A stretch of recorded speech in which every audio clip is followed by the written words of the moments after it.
So we have ahead of us 2 very packed days with a lot of interaction on what is happening in the field and what is the potential of using mobile phones and the experiences that we have from practitioners and scaling that beyond where they're already working. I would now like to begin by inviting Dr. Paolo Mofalopoulos, who is the Chief of Communication for Development in India, UNICEF India. He's been in the UNICEF India country office since June 2009. Before joining UNICEF, he worked as a senior communication officer in the Development Communication Division in the World Bank from 2003 to 2009. His professional career began in Italy, where he worked as for the main television network and then for training institution of a major corporation. Since then, he has worked extensively in the field of information, education, and communication with a number of international agencies, such as UNESCO, FAO, and the European Union. His main expertise is in participatory communication, research, and planning. While working for FAO, Paolo was part of a team that developed an innovative methodology known as the PRCA, which is Participatory Rural Communication Appraisal. He has also taught in the University of Texas in Austin, where he obtained his PhD. He has authored a number of articles and books on communication for development, and his most recent works, published by the World Bank, are Development Communication Sourcebook, Broadening the Boundaries of Communication and Participatory Communication.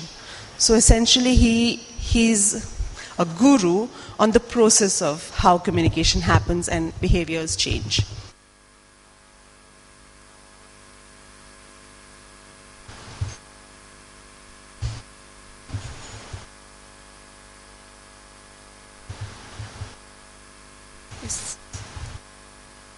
So, I would like to now invite Mr. Arun Maira, the Member Planning Commission, Government of India, to the dais, please, sir. Mr. Maira is a member of the Planning Commission, chaired by the Prime Minister of India. In this ministerial level position, he is responsible for facilitating, shaping the policies and programs related to industrialization and urbanization in the country.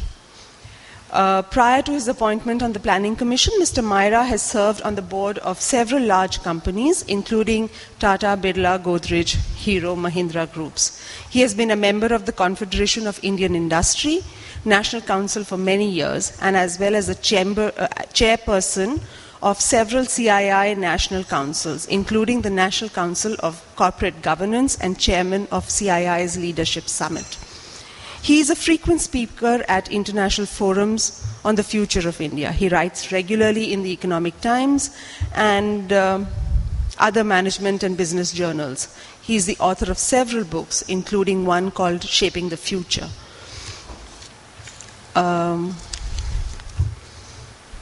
His latest book is Transforming Capitalism, Business Leadership to Improve the World for Everyone. So thank you so much for joining us, sir, this morning. Unfortunately, we had also invited today Dr. Rajendra Kumar, the Joint Secretary M Governance in the Department of Electronics and IT in the Government of India. He has had to go to hospital this morning and is unable to join us. But since Osama, who is the director and founder of DEF, the Digital Empowerment Foundation, a co-partner with UNICEF on this consultation, is an advisor to the Department of Electronics and Information Technology, I'd like to invite him to take us through what Dr. Rajendra Kumar had planned to inform us about. I'd like, Osama, would you please join us?